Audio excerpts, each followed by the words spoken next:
A mom cheetah prowled the edge of a field, her keen eyes scanning the landscape for movement. The air buzzed with the sounds of the wild, chirps, rustles, and the distant bleats of a herd of goats grazing nearby.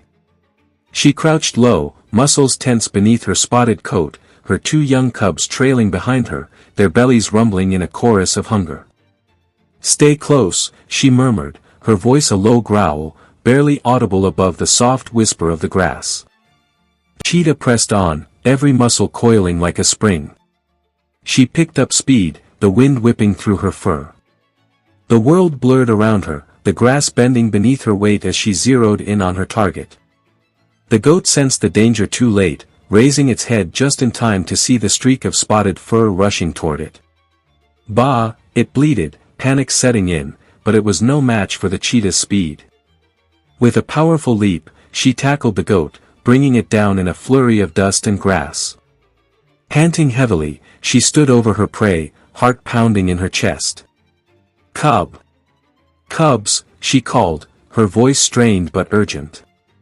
Her cubs, still dazed, finally stirred, their eyes widening as they caught sight of their mother's triumph. "Mom," one of them squeaked, bounding forward, while the other trudged behind, dragging its paws. "Come on. Eat." The cheetah gestured toward the goat, her instincts driving her to keep watch. The cubs dove into the carcass, gnawing hungrily at the flesh. Their little bodies shook with eagerness as they tore into the meat. It's so good," the first cub exclaimed between bites, his eyes gleaming with delight. "Faster. We don't have much time," the mother warned, her gaze darting into the distance. She could feel the tension in the air, a prickling at the back of her neck. The second cub, a bit slower, looked up, his mouth smeared with blood. "But I'm so hungry, Mom." "I know, darling." "Just a little longer," she replied, forcing herself to take a few bites while keeping her ears perked for any signs of trouble. Suddenly, a rustle in the bushes made her stomach drop. "Stay down," she hissed, crouching low. Just as her heart began to race again, a hyena emerged, its eyes glinting with mischief. "Hey there, pretty cat," the hyena sneered, eyeing the goat with greed. "Back off," the cheetah growled, her fur bristling. But the hyena was undeterred, its cackle echoing through the savannah. "What's the matter? Can't share your meal?"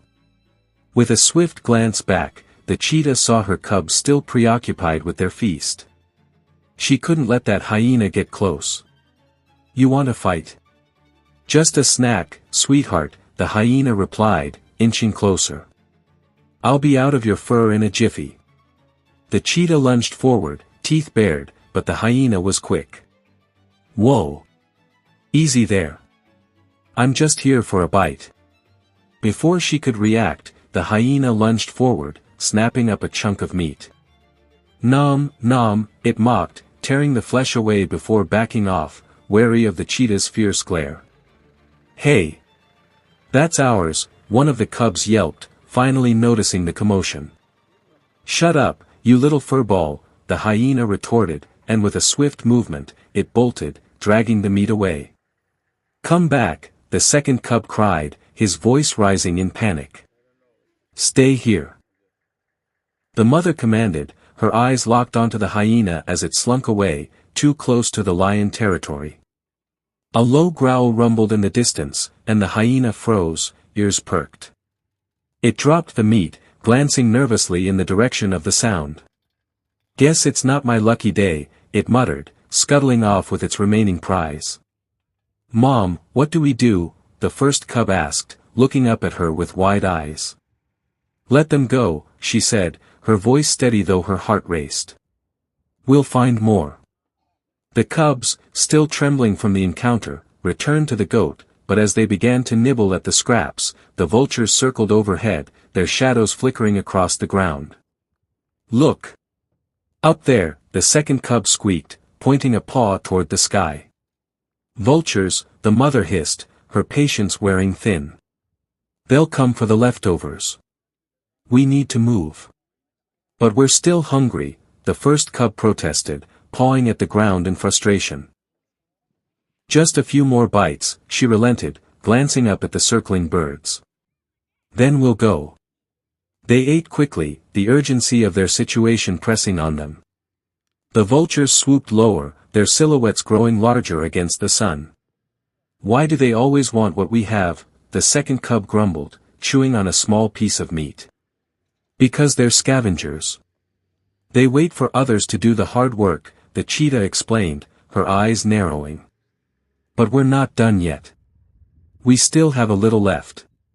Just as they finished, the vultures landed with a flurry of wings and raucous caws. Dinner time, one of the larger birds screeched, lunging toward the remains of the goat. Back off, the cheetah snarled, stepping protectively in front of her cubs. But the vultures were relentless, squawking and flapping their wings. You think you can scare us? We'll take what we want. The mother cheetah, her heart pounding, stood firm. This is ours. You can't have it. Just a few scraps. We won't be long, another vulture croaked, its beady eyes darting nervously.